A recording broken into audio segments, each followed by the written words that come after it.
భారత్లోని అన్ని ఛానల్స్ ను ఆంధ్రదేశంలో ప్రసారం చేస్తున్న ఏకైక నెట్వర్క్ సిటీ కేబుల్. నమస్తే, welcome to city cable news with Akhila. Bulletin లో ముందుగా హెడ్లైన్స్.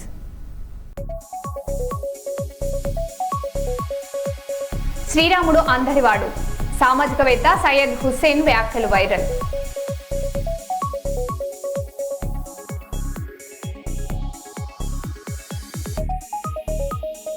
బస్సులో మహిళకు గుండెపోటు, డ్రైవర్ సమయస్ఫూర్తితో నిలిచిన ప్రాణాలు.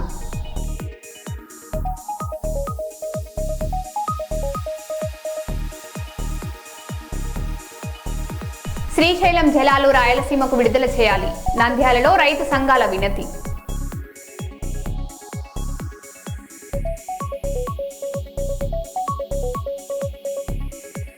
సంగారెడ్డి జిల్లా పుల్కల్ మండలంలో డబుల్ బెడ్రూమ్ ఇళ్ల అంశం మరోసారి రాజకీయంగా వేడెక్కింది.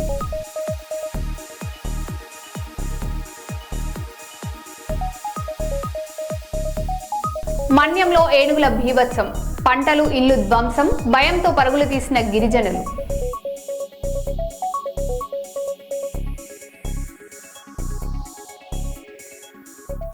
ఇక వివరాల్లోకి వెళ్తే, వరంగల్ పోచం మైదానంలో దళిత క్రిస్టియన్ ఐక్య వేదిక ఆధ్వర్యంలో దళిత క్రిస్టియన్ పట్ల కేంద్రంలోని బీజేపీ ప్రభుత్వం చేపడుతున్న కార్యక్రమాలకు వ్యతిరేకంగా 5 రోజుల మహాదీక్ష కార్యక్రమం నిర్వహిస్తున్నామని దళిత క్రైస్తవ హక్కుల సంఘం రాష్ట్ర అధ్యక్షులు ఈర్ల కుమార్, వందలాది మంది దళితులు క్రిస్టియన్లు పాల్గొన్నారు. ఈ సందర్భంగా ఈర్ల కుమార్లు మాట్లాడుతూ, దేశంలో దళిత క్రైస్తవులపై బీజేపీ ప్రభుత్వం చేస్తున్న వ్యతిరేక విధానాలను కాంగ్రెస్ పార్టీ అడ్డుకొని వారి సమస్యల పరిష్కారం కోసం పోరాటం చేస్తుందని అన్నారు. మా వ్యక్తిగతాల కోసమో వ్యక్తిగత విషయాల కోసం మాట్లాడలేదు. భారత రాజ్యాంగంలో కులం మారితే మతం మారదు, కులం మారితే మతం మారదు, కులం మారితే మతం మారదు, కులం మారితే మతం మారదు, మతం మారితే కులం మారదు, మతం మారితే కులం మారదు. దళిత క్రైస్తవుల ఐక్యత, దళిత క్రైస్తవుల ఐక్యత. పార్లమెంట్ సమావేశం దళిత క్రైస్తవులు ఎస్సీ హోదా కల్పించాలి.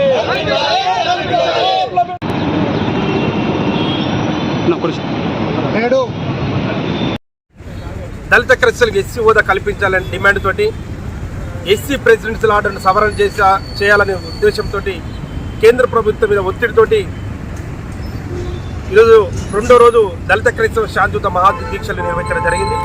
ఈ సందర్భంగా కేంద్ర ప్రభుత్వాన్ని విజ్ఞప్తి చేస్తున్నాం. కేజీ బాలకృష్ణ కమిషను త్వరగా నివేదిక కేంద్రానికి ఇవ్వాలి.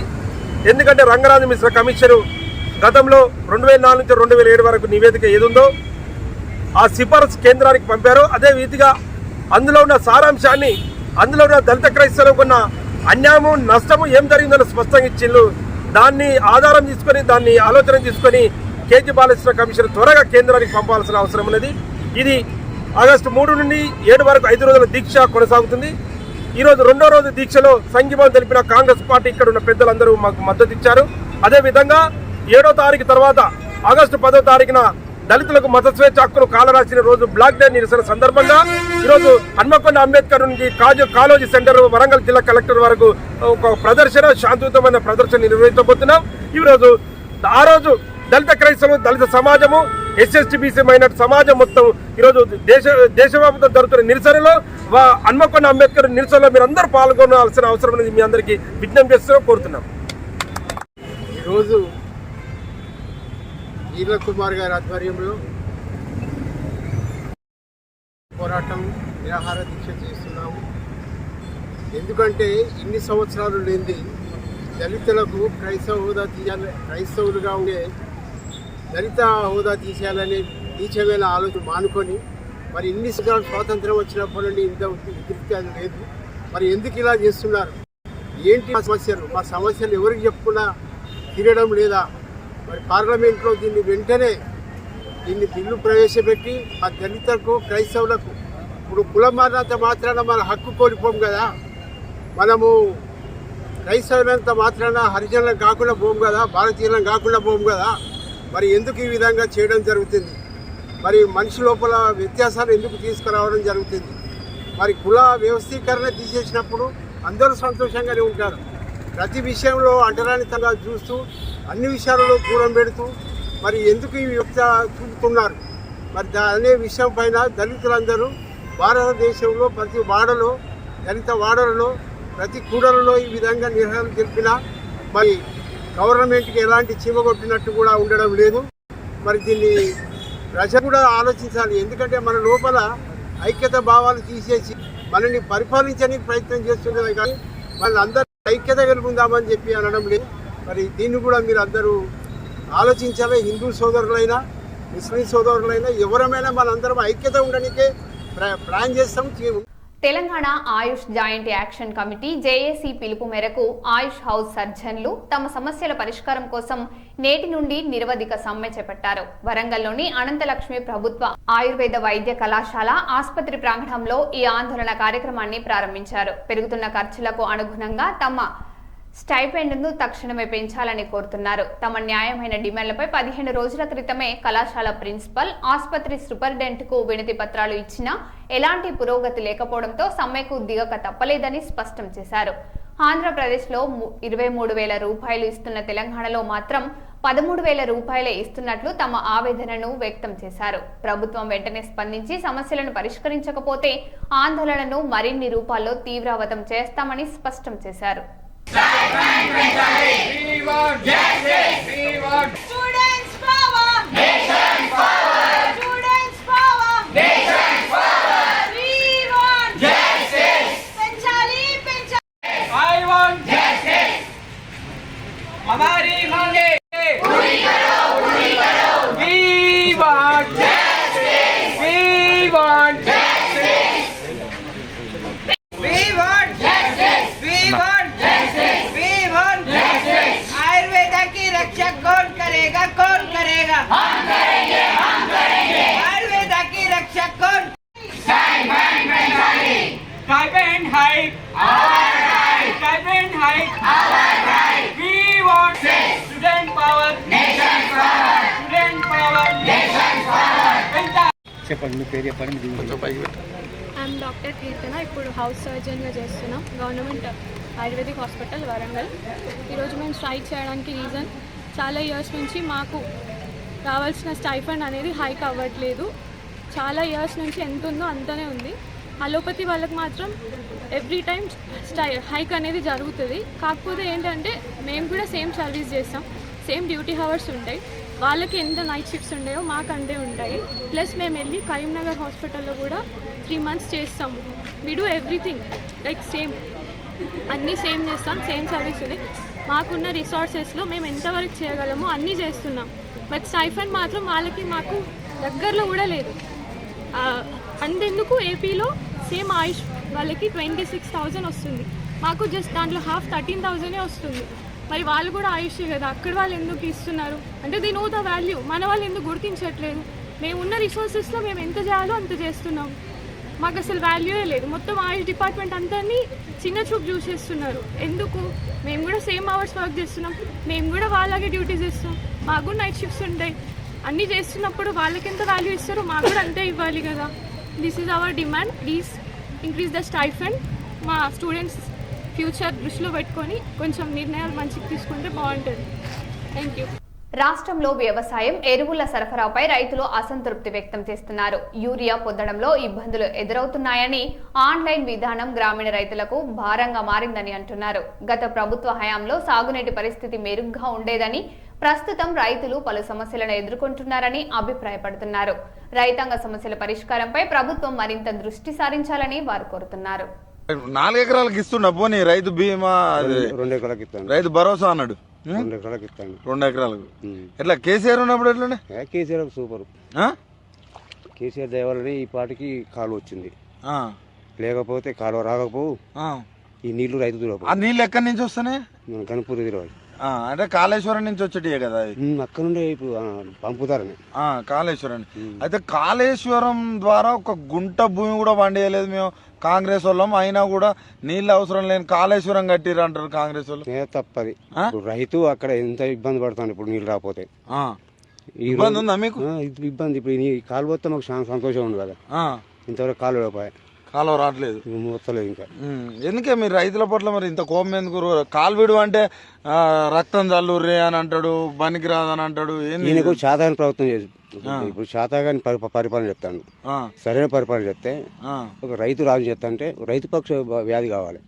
నువ్వు అసలు రైతును చూస్తేనే దూరంగా ఉంటాంటివి. రైతు కుటుంబం అంటాడు కదా, రైతు కుటుంబం ఉంటే ఆయన ఒక రైతు అయితే ఇప్పుడు ఒక్కసారి ఎంక్వైరీ చేయండి. ఇట్టునే చిలుకలు ఏం కథ, ఎన్ని ఇబ్బందులు పడుతున్నారు రైతులు, ఎలాంటి కష్టాలు పడుతున్నారు, ఈ కష్టం ఎవరు చెప్పుకోవాలని బాధ. అసలు వాస్తవం చెప్పాలంటే ఇప్పుడు ముఖ్యమంత్రి అయిన కాంచలే కాలం చాలా వరకు రాజ్యం మీద రాజు మంచిగా కావాలి. అట్లయితేనే దేశం మంచిగా ఉంటుంది. ఆయన ఎక్కిండు నిడిగిట్టిన ఎన్నికైంది కాలం, ఇక రాయింతే పోయింది. కనీసం గోదావరి నీళ్ళని ఎత్తిపోతే మీలాంటి రైతులు బతుకుతారు కానీ అవి ఎత్తిపోసినా బాగుండు. ఇంతవరకు నీళ్ళు లేవు, ఏది లేవు. రైతు బతుకు విషయంగా ఉంది. రైతును రాజుని చేస్తా అంటాడు చేస్తాను, రాజుని చేస్తాను రాజుని. ఇప్పుడు 24 గంటల కరెంట్ వస్తుందా? ఏ కరెంట్ ఎక్కడ పొద్దున 6 గంటలకు వస్తుంది, సాయంత్రం 6 గంటలకు పోతే పొద్దుగాల 6 గంటలకు వస్తుంది. కనీసం మరి పొద్దున్న నుంచి సాయంత్రం వరకు కరెక్ట్ ఇస్తాడా? అందులో మళ్ళీ ఏమన్నా పోతుందా? పోతుంది, అప్పుడు వస్తుంది. అట్లా పోతే మోటార్లు ఖరాబ్ కావే. ఏం చెప్తాం మరి, ఏమని చెప్పుకోవాలి బాధ. మేమేమన్నా ఇప్పుడు చెప్పుకుంటే మా బాధ ఇష్టం. 2034 దాకా ఉంటున్నట్టు ఇప్పుడు మళ్ళీ డిపాజిట్ దక్కుతారు. అంతేనా? ఇప్పుడు మన ఓటేస్తారా మళ్ళా? జనం ఇప్పటికే ఎలక్షన్ పెట్టని ఇప్పుడు రెడీగా ఉన్నారు. అంతే మారుతానికి. మరి ఆయన ఏంది అట్లా చెప్పుకుంటాడు 34 వరకు? ఆయన చెప్పుకోవడం మనం ఓడిపోతాం అంటే ఎట్టుంటది. ఎవరైనా కానీ అయ్యో మనం గెలుస్తాను ఆశ ఎంతో ఉంటది. యూరియా బస్తాలన్నా దొరుకుతానా? లైన్ కట్టిన అప్పుడు లైన్ ఉండే, ఇప్పుడేమో అయింది ఆన్లైన్ అట. నాకు చదువు రాకపోయా, ఆన్లైన్ చేయాలి, ఎవరు చేయాలి, ఆడిపోతే బత్త దొరకపోయా. ఇబ్బంది ఉంది మొత్తం. ఇబ్బంది కాకపోతే అంతకుముందు మన వైఎస్ఆర్ రాజిరెడ్డి పరిపాలన అప్పుడు గిట్నే లైన్ కట్టినాం. లైన్ కట్టి చెప్పులు లైన్లో పెట్టి దెబ్బలు పడ్డాం పోలీసులు. మళ్ళీ కేసీఆర్ వచ్చిన 10 ఏళ్ళు మాకు రంది లేదు. ఆటో ఆయనకు ఫోన్ చేస్తే బస్తాలు వచ్చింది కలిసేది. అసలు ఇప్పుడు లైన్ కట్టుడు, మళ్ళీ ఇప్పుడు ఆన్లైన్ అట. ఆన్లైన్ మీరు ఎట్లా చేపించుకోవాలి, అదేం కాదు. ఇంతవరకు ఊరే బత్తలకు పోలే, ఎడిపోలే. ఏం చెప్తా, ఏమని చెప్పాలి బాధ. పాలకుర్తిలో ఏఐటియుసి అనుబంధ భవన నిర్మాణ కార్మిక సంఘం మండల పట్టణ నూతన కమిటీలను ఏకగ్రీవంగా ఎన్నుకున్నారు. మండల అధ్యక్షుడిగా ఎడబెల్లి కొమురమల్లు, ప్రధాన కార్యదర్శిగా బొంకెరి యాకన్న ఎన్నికయ్యారు. ఈ సందర్భంగా నాయకులు మాట్లాడుతూ భవన నిర్మాణ కార్యక్రమాలకు గృహాలు, కార్పొరేట్ స్థాయి వైద్యం, 10 లక్షల ప్రమాద బీమా వంటి హామీలను ప్రభుత్వం అమలు చేయాలని కోరారు. కార్మికుల సమస్యల పరిష్కారానికి నిరంతరం కృషి చేస్తామని తెలిపారు. ఈరోజు నూతనంగా కమిటీ భవన స్థాపిస్తున్న నూతన కమిటీ ఎన్నుకున్నందుకు సరే మాకు ఈరోజు చాలా గౌరవంగా చాలా సంతోషంగా ఉన్నది. కావున గవర్నమెంట్ మాకు ఒకటి హామీలు ఇచ్చారు. హామీల ప్రకారంగా మాకు ఏమైనా గోవులెక్కి ఏమైనా పడిపోయిన వాళ్ళకు ఏమైనా నష్టపరిహారం కట్టియాలి, వాళ్ళకు ఒక 10 లక్షల రూపాయలు వాళ్ళ కుటుంబానికి ఇస్తే వాళ్ళ కుటుంబం నుంచి వాళ్ళు బాగుపడతారు, వాళ్ళ పిల్లలు కూడా బాగుంటారు. కాబట్టి మాకు ఒకటి మన భవన కార్మికానికి మాకు ఒక మీటింగ్ పెట్టుకున్నందుకు, ప్రతి నెల మీటింగ్ పెట్టుకున్నందుకు మాకు ఒక రూమ్ లేదు, భవనం కూడా కట్టియాలని గవర్నమెంట్ కోరుకుంటున్నాం. ఈరోజు గ్రామ కమిటీ నన్ను ఏకగ్రీవంగా ఎన్నుకున్నందుకు అందరికీ నా తోటి మేస్త్రీలకు ధన్యవాదాలు తెలుపుతున్నాను.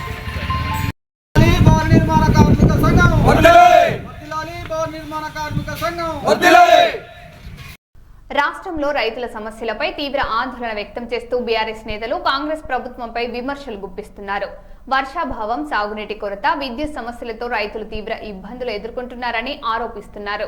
రైతులకు తగిన మద్దతు అందించడం లేదంటూ ప్రభుత్వాన్ని నిలదీస్తున్నారు. ఈ క్రమంలో సీఎం రేవంత్ రెడ్డిపై ఘాటు వ్యాఖ్యలు చేస్తూ రైతాంగ సమస్యలకు తక్షణ పరిష్కారం చూపాలని డిమాండ్ చేశారు. వర్షాలు లేకుండా ఉన్నది, అంతే ఉన్నది. ఇంకే పరిస్థితి మంచిగా ఉందా? మాకు సత్యభేద ఉన్నది, చచ్చిపోయేదే ఉన్నది. రైతులు బతికేటట్టు లేవు. మేము ఇక ఎండలు కొడతానే, మరి నీళ్ళు లేవు, కరెంట్ సరిగ్గా చూడలేదు. 24 గంటల కరెంట్ లేనే లేదు. కరెంట్ కూడా మార్పు అన్నారు, రేవంత్ రెడ్డి అన్నారు. అది మావలంటే మాకు ఉద్ద తెగిండు, అంతే. మార్పు అన్నారు, మీకే ఇబ్బంది అయిందా? మాకే ఇబ్బంది అయింది. ఎట్లనే మరి ఇట్లా పంటలు పండపోతే ఎట్లా మీ పరిస్థితి? మేము సచ్చుడా ఇంకేమున్నది, మళ్ళీ వేస్తావా కాంగ్రెస్ కోటి? మళ్ళీ ఎత్తావు ఇంకా కాంగ్రెస్. ఇక కాంగ్రెస్ మాటేది మళ్ళా నేనే గెలుతా అంటాడే, అంటే వెళ్తాడు. మాటతోటి గెలుస్తాడేమో, ఆయన మాటతోటే. మీరైతే ఓటేది పోయాం. మొన్న వేసినాం. ఇప్పుడు ఏమనిపిస్తుంది? మంచిగా అనిపించలేదు. వర్షాలు లేవు, మందు బస్తాలు లేవు, లింకులు పెట్టి ఇచ్చాడు. రైతు భూమి పట్టాలు ఉన్నోడికి ఇచ్చాడు, పట్టాలు ఇచ్చలేడు. కేసీఆర్ ఉన్నప్పుడు ఎట్లుండేనా? అంత ఇచ్చిండు బాబు. పాపం అంత ఇచ్చిండు. అంత ఇచ్చిండు, అప్పు ఇచ్చిండు, అన్ని లోన్ బంద్ చేసాడు, అన్ని ఇచ్చిండు. ఈయన కూడా రుణమాఫీ 2 లక్షలు అన్నాడు. ఇచ్చిండు, రుణమాఫీ ఎక్కడ పోయింది? ఇచ్చినోనికి ఇచ్చిండు, ఈయనోనికి ఇయ్యలే. ఇచ్చినోనికి ఇచ్చిండు, ఈయనోనికి ఇయ్యలే. అసలు బతికే పరిస్థితి ఉందా తెలంగాణ? లేదు మాకు, లేదు. ఇంకా 2 ఏళ్ళు ఎట్లా బతకాలి మరి? ఎట్లా పోతే సత్తాం, ఇంకేమున్నది, సత్తాం అంతే. అంటే ఇప్పుడు ఆయన వచ్చి జాతాడా మమ్మల్ని? 2034 దాకా నేనే నాకే మీరే ఓటేస్తారంటాడు. ఇక చేసాడు ఎవడెత్తాడు, ఇది నా వాళ్ళకి అంటే ఇక ఎవడేయడు. వచ్చి కాంగ్రెస్ వాళ్ళు ఓటు అడిగితే ఏం చెప్తావు? ఏమంటావు? డైరెక్ట్ ముఖం మీద చెప్తాం. ఎందుకు ఏమైనా అడిగితే? ఎందుకు? నా ఇష్టం, నా ఇష్టం. నచ్చలే నాకు. ఇంక 3 ఏళ్లలోనే గింతానే అంతే. మరి చేసిన పరిస్థితి అట్లా ఉన్నది. మరి రైతులకు నీళ్ళు ఇయ్యానంటే కోసి చల్లితే అదే పండుతుంది, రక్తం చల్లాలంటాడు. రక్తం చల్లితే ఏడ పండుతుందా? మరి కోసిస్తే నన్ను కోయి మరి పండుతుంది పంట పండుద్దా? అట్లా అంటే నీ రక్తం ఇస్తావు పండుతుంది అంటే నేనే ఇస్తా. ఓట్లు గిట్లా కొంటారా మంచిగా? ఏడకుంటారు, కొన్ని పట్ట ఉన్నని కొంటాను. బోనస్ అంటాడు. బోనస్ అంటే బోనస్ ఎవడు పట్ట ఉన్నోనికి ఇస్తాను, లేని లేదు. అంటే మీకు కౌలు రైతులకు కూడా సంవత్సరానికి 12,000 ఇస్తానే కదా? ఏది మరి? ఏది లేదు. ఏది ఇచ్చడానికి ఇస్తాడు, చెప్తాను కదా, ఇచ్చడానికి ఇస్తాడు. పట్ట ఉన్నోనికి ఇస్తాడు, పట్టలోనికి లేదు. రేవంత్ రెడ్డి అవుపడితే ఏమడుగుతావా? ఏమడుతా ఓటే అడుగుతా అంటావు. రాష్ట్రంలో రైతులు తీవ్ర ఇబ్బందులు ఎదుర్కొంటున్నారని ఆరోపణలు వెలువెత్తుతున్నాయి. సాగునీరు, యూరియా కొరతతో పంటలు దెబ్బతింటున్నాయని రైతులు ఆవేదన వ్యక్తం చేస్తున్నారు. పండించిన పంటలకు సరైన ధర లభించడం లేదని, ప్రభుత్వం కొనుగోళ్ల నిర్లక్ష్యం వహిస్తుందని విమర్శిస్తున్నారు. రైతాంగ సమస్యలను తక్షణమే పరిష్కరించి సాగుకు అవసరమైన వసతులు కల్పించాలని ప్రభుత్వాన్ని డిమాండ్ చేస్తున్నారు. ఉన్నది అట్లా వేసారు కదా, గెలిపించినాం. నీళ్ళు వస్తానే యూరియా ఊరి లేదు, ఏం లేదు. ఎట్లా ఉంది మొత్తాన్ని రైతుల పరిస్థితి? ఎట్లుంది పరిస్థితి? చచ్చిపోయేదాక పరిస్థితి వచ్చింది. ఊరు వేసుకుంటారు, ఊరేసుకున్న పరిస్థితి ఉంది. కాంగ్రెస్ రావాలి, మార్పు రావాలన్నారు. అందరు ఊరికి అమ్మ కొత్త ఎమ్మెల్యే రావాలి, కొత్త ఎమ్మెల్యే కొత్త రావాలన్నారు. కొత్తగా వచ్చింది ఎట్లున్నది? ఇప్పుడు ఇప్పుడు ఇప్పుడు కనబడుతుంది, 10 ఇప్పుడు కనబడుతుంది. మళ్ళీ వేస్తారు ఓటు కాంగ్రెస్ దండగా వచ్చి అడిగితే ఏం చెప్తారు? ఏం చెప్తారు? ఆయనకే ఆయాలి. ఎవరికి? మన కేసీఆర్, మంచి కేసీఆర్ ఓటిరు. ఎందుకు ఓడగట్టిరు? తిని ఒక్కడు కూడా తిని ఓడగొట్టి. మంచి కేసీఆర్ అంటాడు. ఏం చేసిండు ఆయన మీకు? చేసిండు మంచిగా. ఏం చేసిండు? భూములకు పైసలు ఇచ్చిండు, 5 ఇచ్చిండు, ఏది లేదా. ఈయన వచ్చినాక 15,000 ఇస్తా అన్నాడు. అదే ఏది 15,000 లేవు, ముసలిలో 4,000 ఇస్తా అన్నాడు. 4,000 కూడా లేవు, ఏది కూడా లేవు, ఏది లేవు. మరి ఎట్లా బతకాలి మరి? కూలి కూడా లేవు. కూలి పోతామంటే కూలి కూడా లేదు. కూలి కూడా లేదు. రైతులకు కూలీలు లేవు, ఏం లేవు. భూములు ఉంటే పంటలకు లేదు, ఏం లేదు, ఏది లేదు. పండించిన పంట కొంటారా? ఏది పండుతలేదు, నీళ్ళే లేవు, అనలేదు. కాలువ వచ్చిన నీళ్లు పెట్టుకున్నామంటే కాలువ లేదు. కాళేశ్వరం నీళ్ళు వచ్చేదేనా మీకు? వచ్చేది.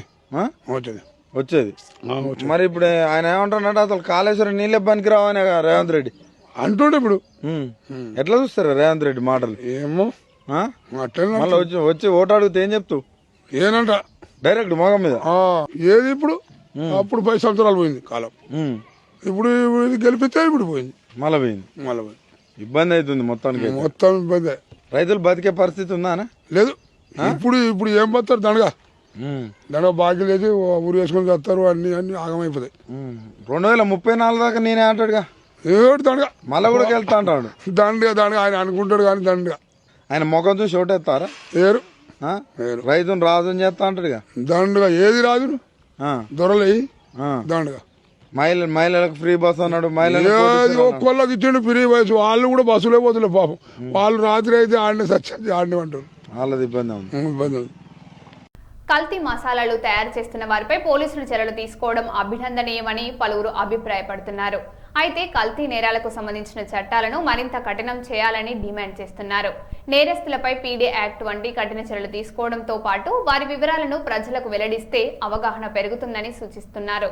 అలాగే డూప్లికేట్ ఎలక్ట్రికల్ వైర్లు, మొబైల్ ఫోన్ల విక్రయాలపై కూడా కఠిన చర్యలు తీసుకోవాలని ప్రభుత్వాన్ని కోరుతున్నారు.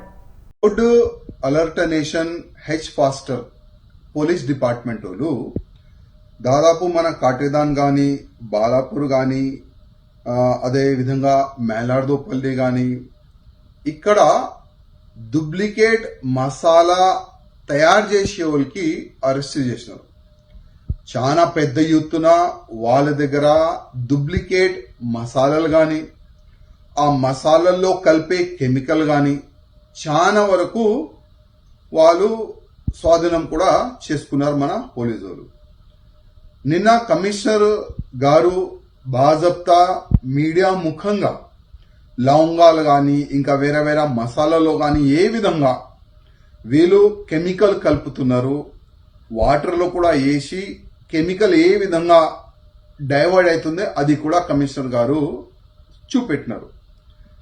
నేను గతంలో కూడా కమిషనర్ గారికి ఒక లేఖ రాసినాను. కమిషనర్ గారు, నా బేగం బజార్ కాన్స్టిట్యున్సీ కాకుండా హైదరాబాద్, సికింద్రాబాద్ కొన్ని ప్లేసెస్ లో చాలా వరకు ఈ బయట నుంచి ఈ లవంగాలు కానీ వేరే వేరే ఫుడ్ ఐటమ్స్ మసాలాలు తీసుకొని వచ్చి దాంట్లో కెమికల్ కలిపి తక్కువ రేట్లో మార్కెట్లో అమ్ముతున్నారు, ఎక్కువ పైసలు సంపాదించుకునేకి.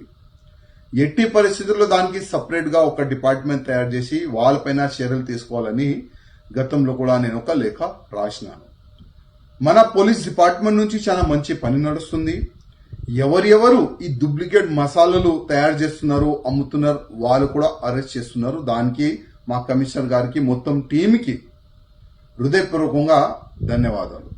కానీ దురదృష్టం ఏంటంటే 7 years బిలో ఒకవేళ శిక్ష ఉంటే వాళ్ళకి పోలీస్ స్టేషన్ నుంచి బెయిల్ వస్తుంది. అది కాకుండా వాళ్ళకి సెక్షన్ లో మార్పు కొన్ని తీసుకొని వస్తే బాగుంటది.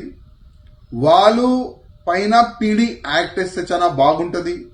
ఇంకోటి, వాళ్ళు ఏ షాప్ లో అమ్ముతున్నారు ఆ షాప్ సీజ్ అయితే చాలా బాగుంటది. అదేవిధంగా వాళ్ళు ఫోటో, వాళ్ళు అడ్రస్ సోషల్ మీడియాలో వైరల్ చేస్తే కూడా చాలా బాగుంటుంది. ఎందుకంటే ఈ వ్యక్తులు ఎవరు, ఎక్కడి నుంచి వచ్చినారు, ఈ ప్రజలకి తెలియాలి, లోకల్ పబ్లిక్ కి తెలియాలి. అప్పుడు వాళ్ళు జైలు నుంచి బయటికి వచ్చిన తర్వాత కొద్ది పబ్లిక్ కూడా కేర్ఫుల్ ఉంటుంది. వద్దు, ఈ షాప్ నుంచి గాని ఈ వ్యక్తి నుంచి గాని మనం ఏ ఐటమ్ కూడా కొనొద్దు అని వాళ్ళు కూడా పబ్లిక్ కూడా జాగ్రత్త పడతారు. అది కాకుండా ఫుడ్ ఐటమ్ కాకుండా నేను గతంలో కూడా మన కమిషనర్ గారికి, డీజీపీ గారికి ఒక లేఖ రాసినాను.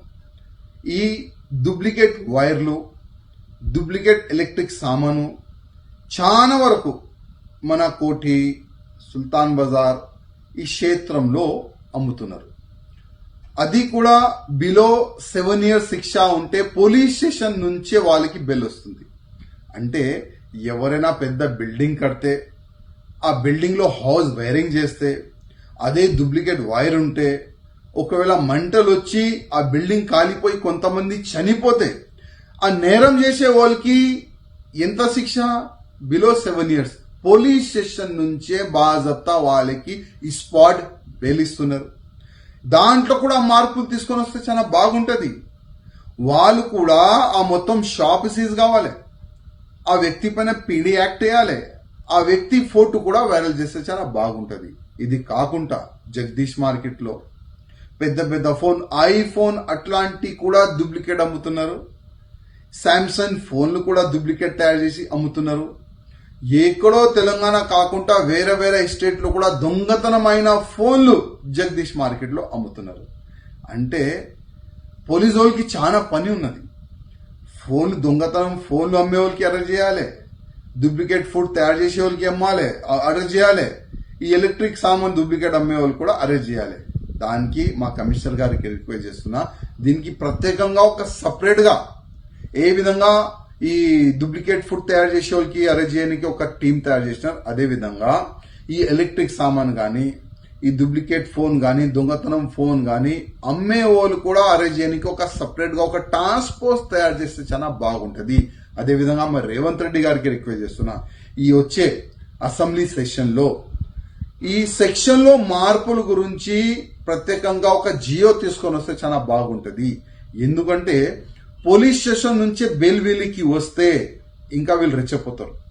అరే ఏమైతుంది, నేను 10 కోట్లు గాని 20 కోట్ల రూపాయలు గాని 50 కోట్ల రూపాయలు గాని ఏదైనా నేను పెద్ద బిజినెస్ చేస్తే కూడా, నేను ఏదైనా తప్పు చేస్తే కూడా, నేను ఏదైనా మసాలాల్లో కలిపితే కూడా నాకు పోలీస్ స్టేషన్ నుంచే బెయిల్ వస్తుంది. ఆ విధంగా వాళ్ళు రెచ్చిపోతున్నారు. అందుకోసం మా రేవంత్ రెడ్డి గారు కూడా రిక్వెస్ట్ చేస్తున్నా, ప్రత్యేకంగా ఈ అసెంబ్లీలో ఈ డూప్లికేట్ ఐటమ్ గురించి చర్చ కూడా పెట్టాలి, ఇంకా జియో కూడా తీసుకొని రావాలి.